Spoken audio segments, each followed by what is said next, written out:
जय हिंद दोस्तों, स्वागत है आप सबका आपके अपने चैनल कॉन्सेप्चुअल क्लासेस में।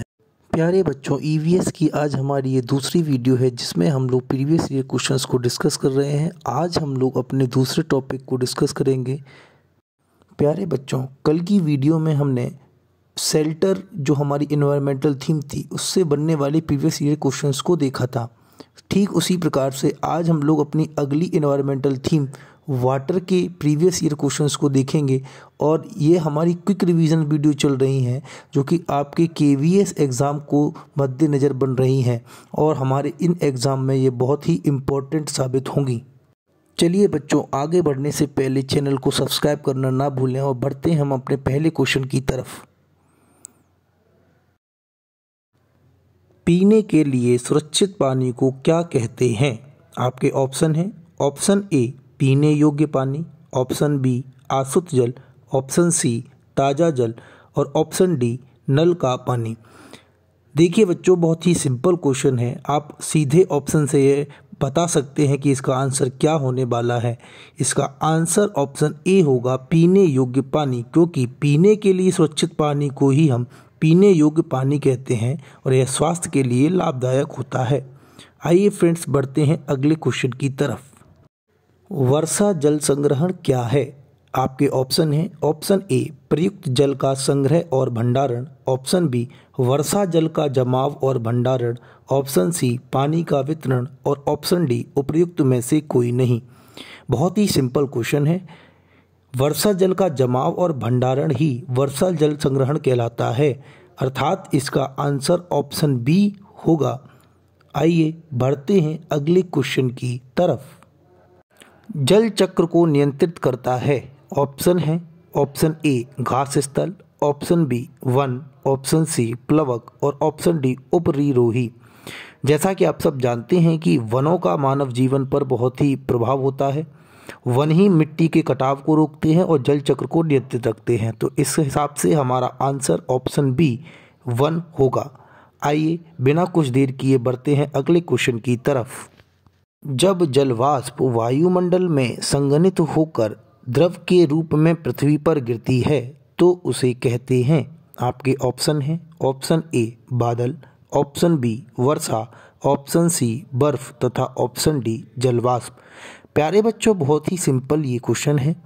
आप सब जानते हैं कि वर्षा की जो परिभाषा होती है वो यही होती है कि जो जलवाष्प होता है वो वायुमंडल में संघनित होकर द्रव के रूप में पृथ्वी पर गिरती है, इसलिए इसका आंसर जो होगा वह ऑप्शन बी वर्षा होगा। तो जैसा कि आप सब देख पा रहे होंगे कि अभी तक हमने जितने भी प्रश्न किए हैं वह सभी प्रश्न बहुत ही आसान हैं और एग्ज़ाम में हमें हूबहू ऐसे ही प्रश्न देखने को मिलते हैं। आइए बढ़ते हैं अगले क्वेश्चन की तरफ। 71% पृथ्वी का तल ढका हुआ है। आपके ऑप्शन हैं। ऑप्शन ए भूमि से, ऑप्शन बी हवा से, ऑप्शन सी जल से तथा ऑप्शन डी कोयला से। देखिए बच्चों, हम सभी यही जानते हैं कि पृथ्वी का जो अधिकतर भाग है वह महासागरों तथा सागरों द्वारा जल के रूप में संरक्षित है, अर्थात इसका आंसर जो होगा वह है ऑप्शन सी जल होगा, क्योंकि पृथ्वी का 71% जल महासागरों एवं जल द्वारा तथा 29% भाग स्थल के द्वारा ढका हुआ है। आइए बढ़ते हैं अगले क्वेश्चन की तरफ। महासागर पृथ्वी पृष्ठ के अधिकांश जगह आवृत किया है, जो है लगभग। आपके ऑप्शन हैं। Option A 3/4, option B 1/2, option C 1/4 तथा ऑप्शन डी 2/3। देखिए बच्चों, पृथ्वी के जलीय भाग को जलमंडल कहा जाता है, जिसमें सागर, नदियाँ तथा महासागर शामिल होते हैं। पृथ्वी के 3/4 भाग पर जलमंडल स्थित है, परंतु महासागर का विस्तार 2/3 भाग पर है। तो इस पूरे डिस्कशन से हमें यह पता चलता है कि इस प्रश्न का आंसर ऑप्शन डी 2/3 होगा। आइए बढ़ते हैं अगले क्वेश्चन की तरफ। पीने के पानी में रोगाणुनाशक डालते हैं। आपके ऑप्शन हैं। ऑप्शन ए पोटेशियम परमैंगनेट तथा chlorine, option B potassium chloride तथा chlorine, option C sodium chloride तथा ऑक्सीजन और ऑप्शन डी पोटेशियम सल्फाइड तथा क्लोरीन। प्यारे बच्चों, हम सब यह अच्छी तरीके से समझते हैं कि पानी में अगर कीटाणुओं को मारना है तो हम उसमें क्लोरीन का इस्तेमाल करते हैं, लेकिन यहाँ हम देख सकते हैं कि क्लोरीन हमें 3 ऑप्शन में दिख रहा है। तो क्लोरीन के साथ साथ पोटेशियम परमैंगनेट भी पानी में रोगाणुओं को नष्ट करने के लिए प्रयोग किया जाता है। इसके अलावा जल में उपस्थित कीटाणुओं को नष्ट करने के लिए हम ब्लीचिंग पाउडर तथा ओजोन गैस का भी प्रयोग करते हैं। आई होप आपको समझ में आ गया होगा कि इस क्वेश्चन का आंसर क्या होने वाला है। तो इसका answer option A potassium permanganate तथा क्लोरीन होगा। आइए बढ़ते हैं अगले क्वेश्चन की तरफ। वर्षा के होने से निम्न में से किसकी महत्वपूर्ण भूमिका होती है? आपके ऑप्शन हैं ऑप्शन ए शोधन की, ऑप्शन बी वाष्पीकरण की, ऑप्शन सी संघनन की तथा ऑप्शन डी वाष्पीकरण और संघनन दोनों की।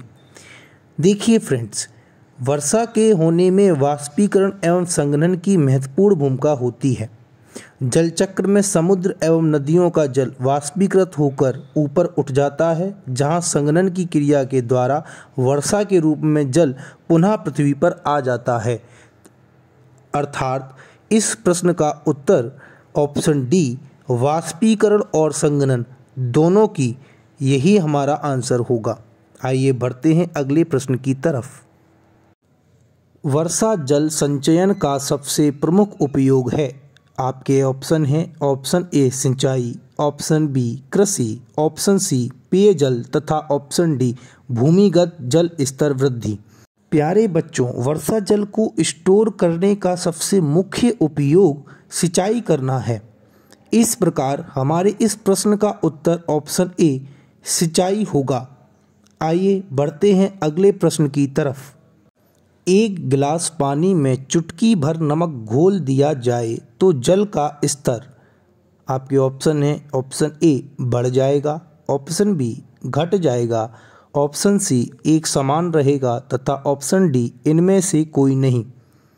प्यारे बच्चों, पानी में नमक घोलने के बाद उसका घनत्व तो बढ़ जाता है, लेकिन आयतन ज्यों का त्यों ही रहेगा।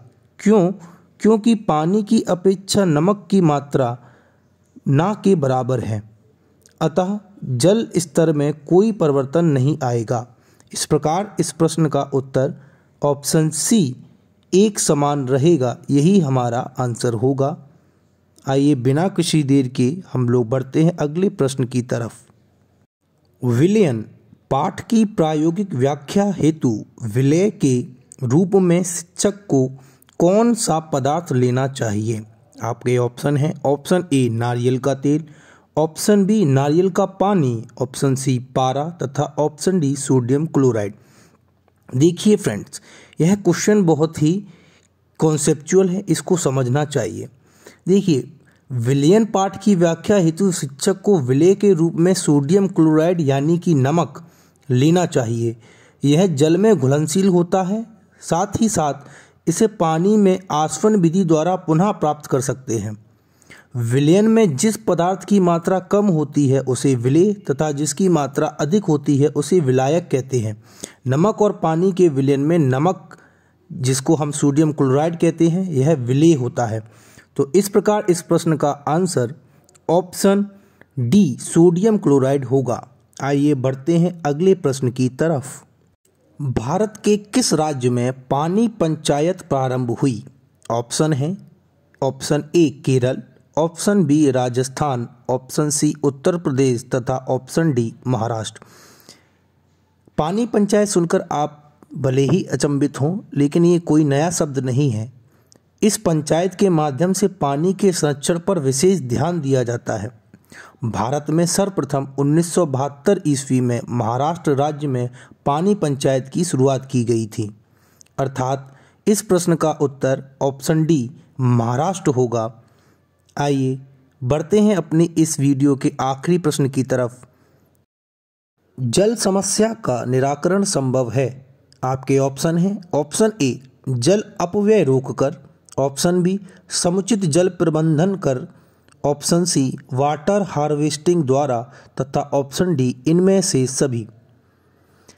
जल अपव्यय को रोककर समुचित जल प्रबंधन तथा वाटर हार्वेस्टिंग के द्वारा जल समस्या का निराकरण किया जा सकता है। इस प्रकार हमारे इस प्रश्न का उत्तर ऑप्शन डी होगा, इनमें से सभी।